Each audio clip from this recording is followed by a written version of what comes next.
So, ladies and gentlemen, without further ado, I would like to invite the next keynote speaker, sales engineer of Datadog, Dewi Sendjaja.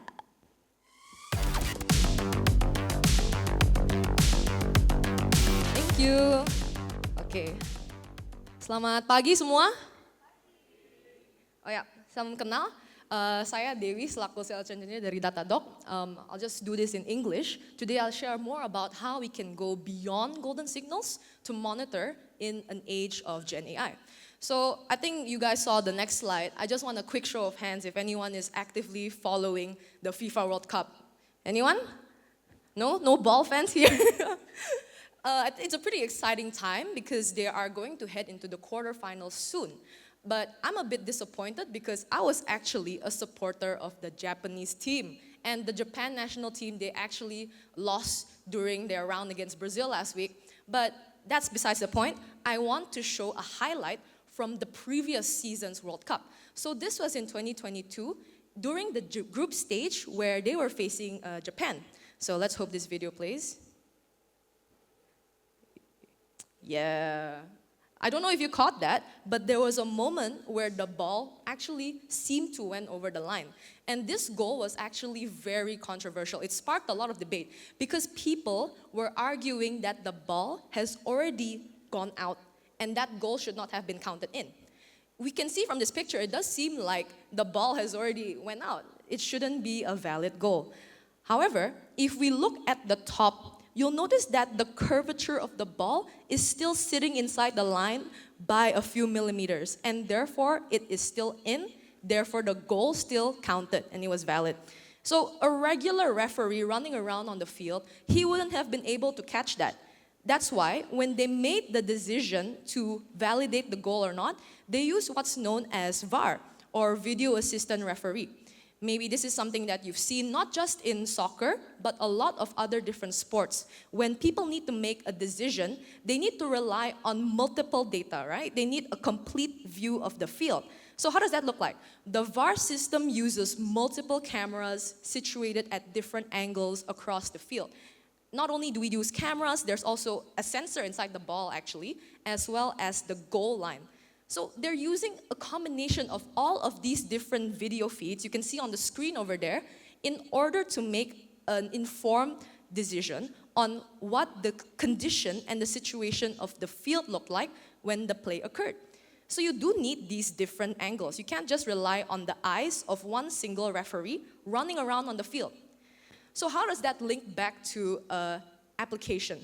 Surely, you have a lot of different moving parts. You have multiple components. Applications are not as simple as it used to be. So with greater complexity comes a greater need to be able to monitor from all these different angles and all these different facets as well. We need to have observability in the form of infrastructure monitoring, network monitoring. I can go on and on, but it is simply not enough to rely on one type of metric anymore. So what does that look like for traditional monitoring? Maybe we're used to seeing different types of telemetry which are customized for these different layers in our application. For the front end, maybe we look at things like user sessions. We're looking at crash metrics, performance.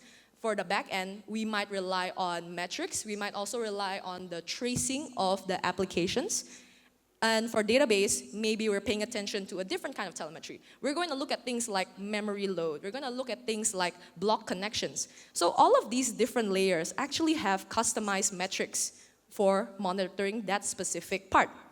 So what happens when you throw AI into the mix? Now that we're building so many AI applications, how do we make sure that this new GenAI LLM layer also gets the attention that it deserves? How do we monitor this particular layer?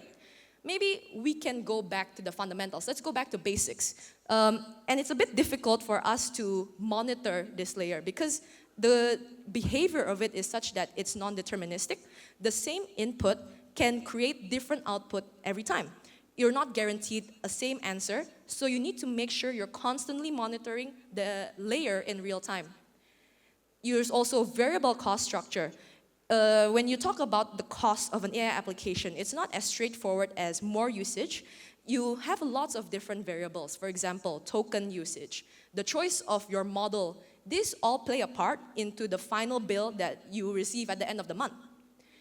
There's also new attack vectors that you have to look out for when you're dealing with agentic applications. We are not concerned with SQL injection, cross-site scripting anymore. It's a different ball game. Now we're looking at things like data exfiltration, prompt injection. And finally, the quality of an LLM's output is subjective. You can't really say if it's a good or a bad answer. It's not something that is quantitative. It's not a very clear metric that you can use to justify whether or not the output is good. So maybe let's go back to the fundamentals. We'll go back to LETS. So if you've heard of the golden signals of SRE, LETS stands for latency, error, traffic, and saturation. So maybe this can be a good starting point for us on how to monitor agentic applications moving forward. So let's go first to latency. The first letter, this is essentially how long your request is taking to complete. This is the duration of your response. We're going to pay attention to things like maybe P50 latency. So this happens to be the median duration that your application is taking. This is the average experience everyone is facing. You also want to look at things like P95 or maybe P99. These are your outlier latencies. So this could maybe lead you to identify a bottleneck in your application as well, if there's any. It's not enough to just know how long your application is taking. You also want to know why it's taking that long. So that's why you want to be able to see how long is spent for function calls, database queries, and the same can be applied for AI applications. You want to know how long a RAG took place. You want to know how long certain tool calls or workflows are taking inside your environment. So next, we have E for errors. I think this is pretty self-explanatory. We want this number to be as low as possible. We do not want any issues inside our application. So it's not just enough to identify whether or not an error is present. It's also important for us to understand why this error occurred. So if you go back to HTTP codes, we have things like the 400 and the 500 errors. It tells us two very different things. For 400, you know that the fault lies in the client. Maybe they used the wrong API key. Maybe their request wasn't formatted well. But essentially, you know it's not your fault. For 500 errors, it's a different story. This could be an internal server error caused by a network timeout, some wrong connection. So not only do you want to find out how often errors are occurring, you want to know where or why these errors occurred. Let's go to T for traffic. Traffic is essentially the throughput or the load that your system is facing in a certain amount of time. So you can see over here, I have a very nice bar graph that shows me for every 4 hours, what is the request per second inside my system. This tells me two things. I can see a pattern, so maybe during certain times of the day, I'm noticing that the throughput is higher on average. I'm also seeing the upper boundary of that traffic. So this lets me know how much I need to allocate for in order to make sure that my systems run smoothly and I'm able to actually manage all of this surge of traffic during certain points of time and how much to account for. You can see the upper limit as well. For AI applications, it's a bit different. Maybe you want to pay attention to how much traffic certain models are receiving, how much traffic certain users are generating as well. So maybe I'll go to the final letter, S, for saturation. I think we're very used to seeing things like CPU and memory usage. When we are dealing with AI applications, the metrics are a bit different. We now want to pay attention to things like the GPU usage as well, or if you are using an external service, maybe you are limited by the API rate limit that they provide for you. So this lets you know how much of your resources are available, how much you are using, and how much to prepare for. So it seems like we can use LETS in order to monitor AI applications. But it's not going to cut it because they're going to tell you if the system is running, not necessarily if it's running well. There are other different factors that we also want to look out for when we're talking about monitoring a GenAI application. So I think one of them is cost, the heaviest one, right? How do we make sure we are keeping track of spending before it spirals out of control? Again, we have a variable cost structure. How do we make sure that we keep tabs on all of that? And it's very difficult because we have what's known as the 3 creeps when it comes to the cost for AIs. So one of them could be token creep. Maybe you want a model that performs better, so you decide to increase the context window. This results in a higher usage of tokens as well. Maybe from 4,000 token context window, I'm increasing it to 32,000. That's an 8 times increase in cost directly. So slowly, we might not even realize that we're using more tokens over time. We also have what's known as model drift. So in the pursuit of a better performance for the application, the same thing happens. We try to aim for a better model. I don't want to use haiku anymore. Give me sonnet, give me opus. But over time, that is going to result in a higher bill at the end of the month. And finally, we have uncached calls. I think it's pretty relevant to the previous session as well. What happens when you're making repeated API calls, which could have easily been saved if you just had a caching layer? So all of these uncached calls are actually going to contribute to a higher cost for your AI application as well. So in order to keep tracks of this, these are some of the metrics that we do want to keep an eye out for. So I think some of them, they're pretty self-explanatory. Maybe cost per request. How much are you spending for every model call that you are making? Token usage as well. On the average, how much are each calls making for, how much are they spending in terms of the tokens? How do you fare in terms of the distribution of these tokens as well? Model distribution, maybe you are spending more on heavier models when you could have easily shifted that workload to lightweight ones, which would be a bit more cost effective. You also have what's known as failed request cost, because unfortunately, for an AI application, once you've already made that request, even though it's failed, it's still going to cost you. There's no take-backsies for this one. So if you notice that your failed request costs are rising, maybe you could try implementing better retry logic in order to make sure that this doesn't happen again. Okay. So we've already have an idea of what to keep track on in terms of the cost of our AI application. So the next facet that traditional metrics might not be able to cover as well is safety and security. So like I mentioned earlier, how do we protect against a new landscape of attack vectors specific to the LLM layer? So we can see in the GenAI threat landscape, we are dealing with several new attack vectors. I'll start with the most critical ones, one of them being PII leakage. So this is when the model accidentally leaks out certain personal information, right? This could be things like credit card numbers, full names, email addresses. We do not want this to happen at all. We want to keep this to 0 as much as possible because it could endanger your users. The next is data exfiltration. So this is when someone coaxes the model in order to release data that is specific only to that model or to that context. So this could be dangerous for a multitude of reasons as well, also related to kind of impinging on the privacy of your data and of your company. So some other different attack vector is also high risk is prompt injection. So this is when someone manages to put in a malicious command when they are prompting the model. So I think this is a very common use case that we see, as well as jailbreaking. This is when you convince the model to take on a different role, or you ever see those where it's, oh, imagine that you are something, something, something, and they're using this technique in order to get information or output something toxic as well. So with this comes more metrics that we want to look out for, one of them being the prompt injection rate. Across all of our different prompts, how much of them contains an attempt to do prompt injection? We'll be able to notify this if we have pattern matching, if we're able to kind of identify what a prompt injection looks like. We also want to make sure the PII detection rate is 0. Like I said, we want to make sure that none of the PII data is leaked out inside your models.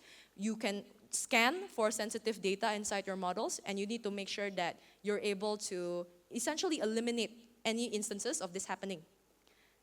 You also have content moderation score. So this is when you want to kind of inspect the quality of your model's output. Are they negative? Are they biased? Is it toxic? This is something that you also want to look out for when you are monitoring the safety of your applications. And finally, you want to see if there are any jailbreak attempts. You have the necessary guardrails in place in order to block these attempts. You need to be able to identify if a jailbreak attempt actually occurred, and you also need to be able to have the means to block this attempt before it calls your model and you're gonna spend more tokens. So finally, is quality. And this one is very difficult because, again, this is very subjective. How do you measure the words, right? How you measure whether or not the output or the answer of the model is good. And that's one of the challenges, because one of them is there is no ground truth for the output of a model. For example, if you go back to a traditional API request, you have a fixed request and a fixed response. With GenAI, there are now an infinite number of valid responses. How are you supposed to distinguish which one is a correct response and which one is not? Context also matters in the case of measuring the quality of a model. For example, if my model outputted a very lengthy, formal, descriptive response, it might be good if I'm asking it to write me a white paper, not if I'm using it as a chatbot for my support team. So the context in which you are using this model also makes a difference in how you are going to measure the quality of its output. Hallucinations, this is also something that's very common. How do we ensure that the model doesn't produce hallucinations? And how do we even detect it if it happens? Because when the model hallucinates, to them, there's nothing wrong. They're convinced that their answer is correct. So I think one of the examples, if you've seen, is the strawberries with 4 R's. The model is convinced that the output is correct. And if we didn't check, it actually looks very legit. How would we know if the wrong answer is not very obvious? And finally, the satisfaction of output is also very subjective. So if you ever use a chatbot and you have the option to click thumbs up or thumbs down, how do we make sure that the user always gives it a thumbs up? It's a spectrum. It's not really a yes or no question. It depends on whether or not the user found the answer of the model helpful, engaging, so on and so forth. So again, with this comes a range of metrics that you can use in order to measure the quality of your model output as well.